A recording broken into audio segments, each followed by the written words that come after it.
урматтуу кыргыз эл, ушул видеону ар бир көргөн ар бир адамдар мен сиздерден өтүнөрүм мынакей, ушул жерде мен 10 жылдан ашык убакыттан бери ушул Ген прокуратуранын эшигинин алдында жүрөм. Акыйкаттык таппай мен Барчынбек Бугулбаев деген белгилүү акындын артында калган чесири болом.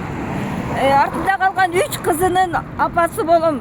Ушу күйөөмөн жесир калганга чейин күйөөм катуу ооруп больницага жатканда мен балам Жумабаев Нурсултандын үйүн сатып дарылатканмын. Садыр Нуркожоевич Жапаров, мен сизге кайрылып, азыр канча жолу кайрылуу жасадым. Азыр мына шайлоонун алдында турасыз, мен мына Ген прокуратуранын эшигинин алдында отурам, жалдырап ыйлап. Ушу сиздин чыгарган амиссияңыз боюнча мына быйыл 4 жыл болду, азыр декабрдын 15-inde бүтөт экен. Свердлов районунан мен уулумдун жерин жашап аткан үйүн сатып күйөөмдү дарылатканмын. Ашкан акчасына Иманалиева Бактыгүл дегенден жер сатып алып 18 жыл соттоштум. Толук 18 жыл утуп алганда ал жер кичинекей 4 сотик жер ушу мамлекеттик жайыт жерге караштуу экен. Бирок ал жер жайыт жер болгону менен балбан теттирип жайытка жараксыз деген дагы жердин корутундусун алып келип берген. Былтыр мен ушу Акназаров деген зам Ген прокурор именно ушу мамлекеттик комиссиянын төрагасы өзү кабыл алган жаш эле бала экен.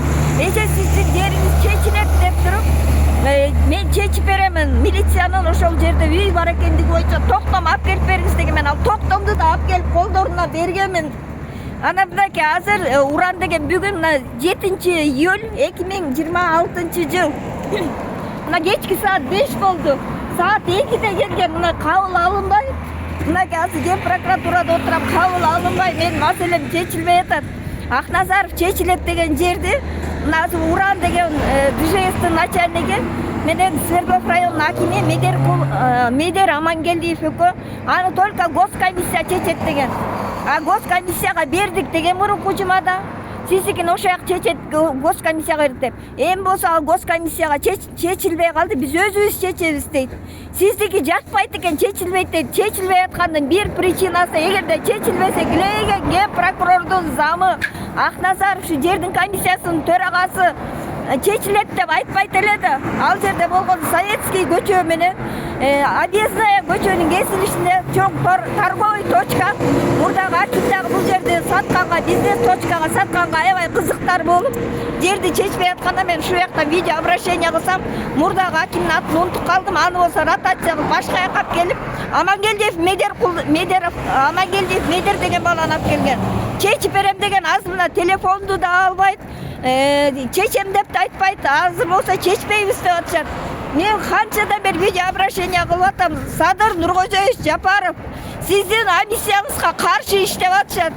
Эмнеге үчүн ушу коррупционерлерге эмнеге үчүн бөгөт коюлган жок? Эмнеге үчүн ушу жетим жесирлердин жерин саткан атышат? Мен кетпейм эч жака. Ушул жерде милиция менен канча жолу алып барышты, канча жолу камап көрүштү. Мен сиздин бийлигиңизге каршылыгым жок, Садыр Нуркожоевич.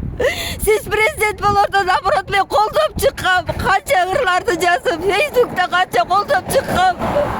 Эми акыйкаттык таппай ушул жерде эшигиңизге прокуратуранын эшигинин алдында отурам. Бирден нерсе милицияга салып беришет, мен эч нерсе кылган жерим жок. Бир кызым оорулуу. Ушул жердин айында мына күйөөмдүн үйүн ала албайм. Мына таяк менен ушу инвалидностьго да чыга албайм. Кабыл алыңыз.